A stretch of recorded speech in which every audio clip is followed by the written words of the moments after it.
Hello, everybody. How are y'all doing today? I'm Jax James. I'm the State Policy Manager for NORML, the National Organization for the Reform of Marijuana Laws, and this is our weekly update on Friday. So I want to thank everybody for tuning in. Please make sure that you share this stream so that your friends can watch with us. We've got some really interesting updates for today. So in the description of this stream, you will see the first link, and that's the blog that is going to cover all of the states that I'm going to talk about today and some of the highlighted legislation and additional legislation that we're following. You'll also see a link where you can support NORML's mission by either becoming a member or becoming a donor, either monthly or one time, up to you.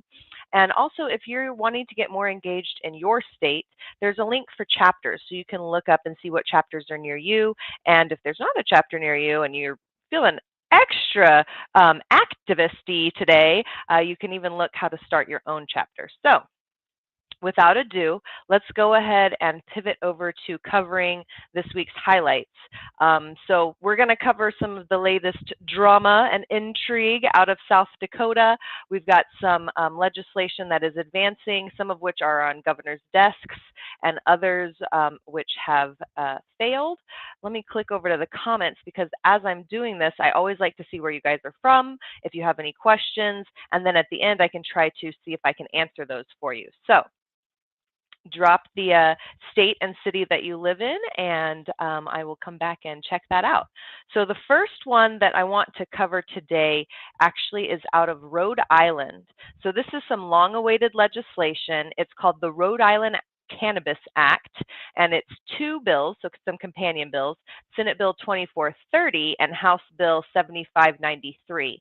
So they've both been introduced into the Senate and the House, respectively, and it establishes a regulated adult use cannabis market that allows for possession of up to 1 ounce of cannabis for personal use, and establishes this independent commission that would regulate the commercial cultivation, manufacture, and retail sales of cannabis for both medical and recreational use.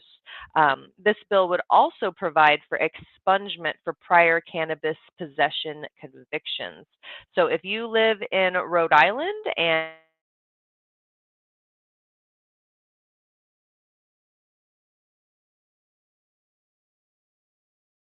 take you there. So we've got a couple updates also from South Dakota. Real quick, I'm gonna check out who's over here in the comments. So we've got someone from North Carolina. We've got Missouri. I have an update for Missouri later. Someone from Austria. Oh, hello. Global audience today. Pennsylvania. There's some legislation moving there as well. All right, I'm gonna come back over here to South Dakota. So it has been a wild week in South Dakota, specifically for this particular Senate bill, SB 3. It's legislation that would allow for the personal possession and retail sale of cannabis by adults. So let's talk about the timeline. So in the Senate, they passed SB 3, but then the Republican-led House State Affairs Committee voted it down. So a coalition of House representatives came together and they used a technique to revive the bill. It's a legislative maneuver known as and I am not making this up, smoke out, to bring all of the legislators to the floor and to vote on it. So after the bill was advanced to the House floor and they held a vote on the House floor, it actually did fail, 40 to 28. So unfortunately, the bill was killed, brought back to life using a smoke out, and then killed again. Of course, there could be some extreme maneuver that they try to do to get another vote in theory, but for now, SB 3 is dead. So coming back over to the comments, we've got Texas. Yep, we do not have the best laws, guys, I know. We can talk a little bit about what's going on here at the end, too. Oregon, South Carolina, Cleveland, Ohio. Oh, I have an Ohio update today. All right, stay here, Miriam. Okay, but first, the rest of the South Dakota legislation. There's two more bills that I want to talk about. So in South Dakota, again, we have another Senate bill, that's Senate Bill 151A, and this would expand the pool of convictions that are eligible for automatic removal to a Class 1 misdemeanor. So this is like a expungement type of legislation, sealing records, and under this measure, misdemeanor marijuana convictions will automatically come off of someone's criminal background check after 5 years if they've satisfied their sentencing. So the fact that it's automatic is great. Definitely there could be some improvement here, but it is better than the current state of affairs in South Dakota. So the update on this legislation is that SB 151A advanced out of the Senate with a 19-1 vote, and the House also advanced it with a 38-31 vote. So now this legislation actually sits on Governor Noem's desk. So there is a link there that you can message the governor and let them know that you support this legislation. All right, the last bill that I want to talk about in South Dakota is South Dakota Bill SB 24. Now, originally, it was authored to allow qualified patients to grow up to 6 plants at a time, 3 capable of producing THC and 3 earlier in the growth stages. Weird way to define those, but okay. This bill seeks to affirm the language approved by 70% of South Dakota voters when they decided in favor of ballot measure 26. However, the update here is that House members voted to gut the Senate's bill. It converted it to a ban on home cultivation, and the measure is now heading to a conference committee where the members of both chambers will decide its fate. So it went from allowing 6-plant cultivation to now doing the exact opposite and trying to ban home cultivation. So a conference committee is when the same bill comes out of both chambers differently. They have stakeholders, legislators from both the House and the Senate come together in a conference committee where they decide what the middle ground will be. So stay tuned there. And if you are in South Dakota, it is absolutely imperative that home cultivation be kept in the legislation. So make sure you send a message to your legislator asking them to maintain patient home cultivation rights in that bill. All right, I'm going to come back over the comments for a second, see what y'all are talking about. We've got some people from Indiana, Florida, Kentucky. Let's see. Virginia, we are going to talk about Virginia. And actually, Virginia NORML will be on later with JM to go in depth into what's going on in Virginia. All right. So coming back over, let's talk about Utah. All right, in Utah, Senate Bill 195 expands patients' access to medical marijuana by expanding the pool of qualifying conditions to include those experiencing acute pain that would otherwise be treated with opioids. So this bill has passed the Senate floor with a vote of 21 to 7 to 1, and the House floor, it passed the House floor with a vote of 63 to 4 to 8. So the legislation now goes to the governor's desk, and if you are in Utah, you can click a link in the blog and you can send a message to your governor requesting that they sign this important legislation. So I saw someone in the comments from Virginia. I am going to give a quick, high-level update on what's going on in Virginia, but if you want more details on that, JM will be on a little bit later this afternoon, and they can update you on this information more in detail. So Republican members of the House General Laws Subcommittee on Monday halted any further advancement of the Senate-backed legislation SB 391 that sought to initiate retail marijuana sales to adults beginning this September. Committee members rejected the measure 5-3 on a party line vote. Republicans took control of the House of Delegates following the results of the November 2021 midterm elections.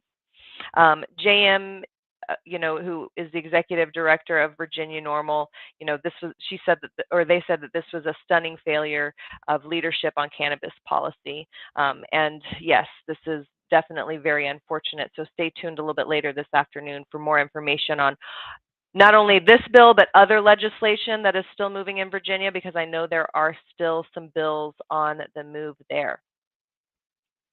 So next I want to talk about Indiana.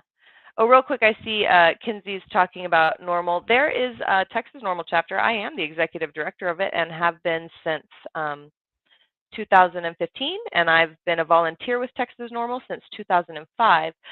So there is actually a Texas NORML. I see that you say you note a DFW NORML. My knowledge is that they are still active. I believe they may have held an event, but it might have been pre-COVID. But I'm not quite sure on that. I would have to follow up or check with the chapter leader. But Texas NORML alive and well, go to texasnormal.org. We are doing things, including a voter guide that we put out for primary voting. Illinois. So in Illinois, House Bill 4116 protects cannabis consumers from employment discrimination by limiting an employer's ability to either discipline or refuse to hire an individual based on the results of a positive drug test for carboxy-THC. So if you are in Illinois, this is an important patient protection that you can support. I know previously I had seen someone in the comments watching from Missouri. So here's an update for Missouri. There's quite a few bills moving in Missouri, and there's two pieces that were filed, House Bill 2869 and House Bill 2733, that would legalize the adult use of cannabis. So there are some differences between the two legislations. 2869 would legalize for 21 and up. It provides social equity provisions. It dismisses. Ooh, had trouble saying that word today. And then I said it wrong again. Dismisses marijuana-related charges and vacates convictions. And it also sets up a regulatory framework. You could have up to 3 pounds of marijuana or an equivalent weight of concentrates. You could grow and process no more than 6 flowering plants, and it would keep medical cannabis exempt from taxation. Now, 2733 also would legalize for 21 and up and mandates also that courts automatically expunge convictions and criminal records for these offenses having to do with not only cannabis, but also paraphernalia, and it outlines the regulatory framework as well. So Missouri has an operational medical cannabis program since 2020 and has partially decriminalized certain marijuana possession offenses. In addition to this legislation, there is also a ballot initiative effort called Legal Missouri 22 that seeks to legalize the adult use market. And if you would like to become a signing location, if you would like to volunteer, I believe they even are having some paid positions for people to go and collect signatures. So you can visit the website that we've linked in the blog here and support that as well. We also have a link to send a message to your legislators supporting these 2 House bills that would legalize the possession of cannabis and also create a retail system in Missouri. So that's a lot in Missouri. Let's see. I'm just going to check and see if there's any questions over here. John, thanks for dropping the website in there. I appreciate that. Let's see. We have a question about Oklahoma being recreational. All right. So I am going to come back to Oklahoma because it's not my update today. So I will come back and talk about that in just a second. So a few more items that I wanted to highlight. One out of Ohio. I know we had a watcher from Ohio, or viewer, is that the proper word, from Ohio. So HB 60 is legislation that would expand the pool of individuals that would be eligible for medical cannabis. It specifically outlines that cannabis therapy can be used for those with autism spectrum disorder. So it only adds one condition, but worthy condition. Many people with autism have found excellent help through cannabis medicine. So this legislation did pass the House with a vote of 73 to 13, and now it heads to the Senate. So if you live in Ohio, make sure you click that link so that you can send a message to your senator asking them to support House Bill 60. In Tennessee, there's 2 bills that I'm going to talk about, House Bill 1634 and its companion bill, Senate Bill 1973. Now, this would have been a referendum effort that would propose that county election commissioners ask 3 non-binding questions related to the legalization of cannabis on the November 2022 ballot, and then that these answers be compiled as a public policy opinion poll with the results shared to the General Assembly in the following legislature. This bill failed in the Elections and Campaign Finance Committee with a vote of 6-2. Unfortunate end to that bill, although if they want to be like South Dakota, we could like try to bring it back from the dead. And then the last bit of legislation that I wanted to highlight today is legislation in Washington. Senate Bill 5004 provides tax exemption on medical cannabis purchased by registered patients from a licensed dispensary. Of course, taxes should not be, incurred on the backs of patients. Some of these people may have a disability or be on fixed income, and so of course, patients should not be seen as a viable source of new tax revenue. This bill had passed the Senate 42-7 and just passed the the House Committee on Finance and heads to the House floor. So if you live in Washington, there is a link there where you can message your representative and ask them to vote yes on Senate Bill 5004 when it comes to the House floor. All right. On that note, I'm going to come to my handy-dandy spreadsheet of every action that we're tracking, and I'm going to look up Oklahoma. All right. So Oklahoma has some ballot initiatives that are going on right now that have to do with both medical and adult use of cannabis. There's several referendum issues having to do with that. In addition, there are over 60 bills that have been filed in Oklahoma, and they have to do with a range of different issues, suspending sentences, medical cannabis taxation, caregiver protections. There are some that are not great, some that are we oppose, but of course there are some that are still in their shell form. If you recall, we put out a blog recently about how dozens of bills had been filed, but most of them were shells waiting to be filled in with the legislation at a later date. There are some of these bills that have to do with legalization as well. So in Oklahoma, you have the option of not only trying to advance things through the legislature, but also through ballot initiative.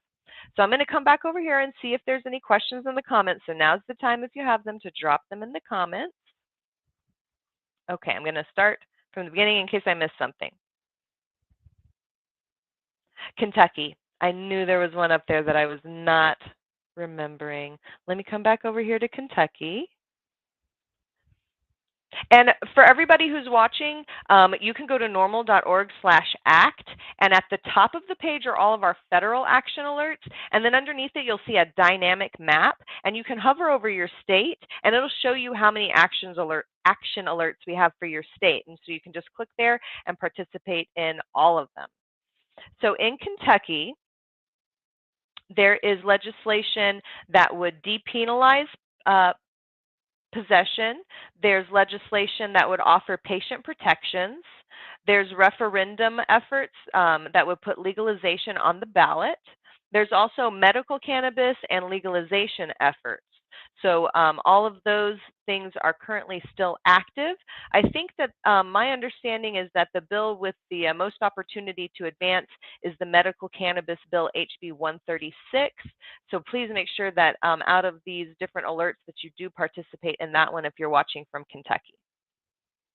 All right, let's see. I'm just going to check for more questions. David from Virginia, I mentioned Virginia NORML is going to be on shortly to stream. Someone here from Indiana. Let's see if we have anything active in Indiana that I can tell you about. All right, yes, in Indiana we have decriminalization legislation, 2 bills having to do with that. A legalization bill that's actually in committee. 3 legalization bills, and several bills to expand medical cannabis. So those of you watching from Indiana, please make sure that you go and support these bills.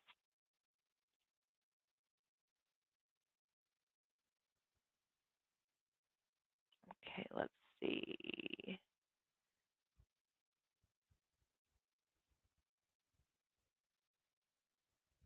South Carolina. Let's go check you out, South Carolina. All right, in South Carolina, there's an effort for both legal and medical cannabis referendum. So a referendum is where it will pass. It would have to pass both the chambers, be signed by the governor, and then it would go to the ballot in November unless otherwise stipulated to be voted on by the public. Additionally, in South Carolina, there's legislation to decriminalize and legalize. There's also one having to do with probation. So it looks like you have several opportunities there in South Carolina to participate. All right. Pennsylvania, let's check you out. All right, in Pennsylvania, there is important legislation having to do with home grow. There's been several hearings over the last 2 weeks. I believe there will be another one within the next week or two having to do with home grow. It's been hosted by Senator Regan, so there's an action where you can support there. There's also legislation to strip patient protection, so please do go oppose that. And then there's a decriminalization and a DUI effort as well. So you have several opportunities to take action in Pennsylvania. All right. And the last one I see here is Georgia. So let's see if we have anything going on in Georgia. Oh, yes, a few things.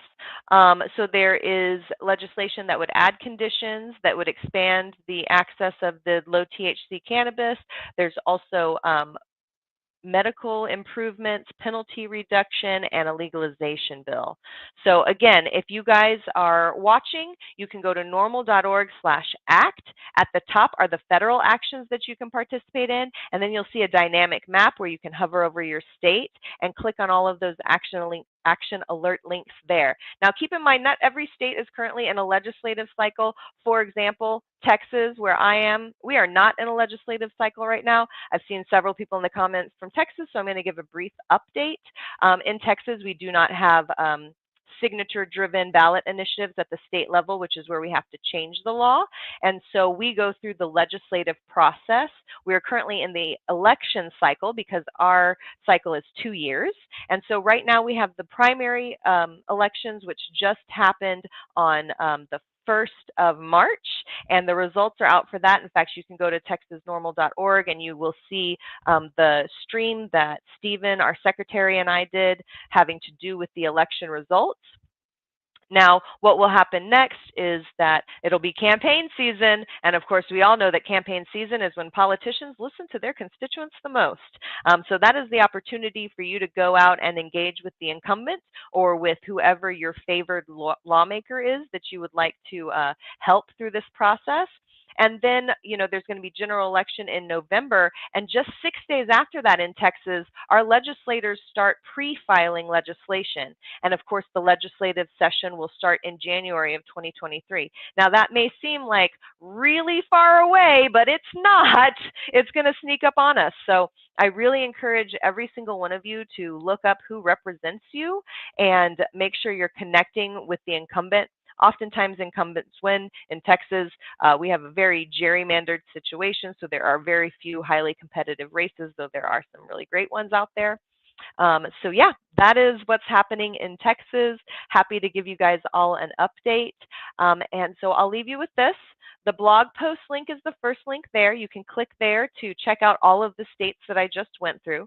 You can also go to norml.org/act and hover over your state to see what actions are happening and currently underway if your state is in a legislative session.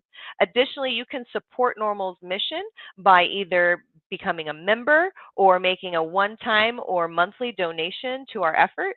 And lastly, if you would like to connect with chapters in your area, you can go and click on that link to find out what chapters are near you and engage with them. So on that note, I'm going to go ahead and sign off, guys. It's been great connecting with you today, and I will see you next Friday, same time, same place. All right, till next time.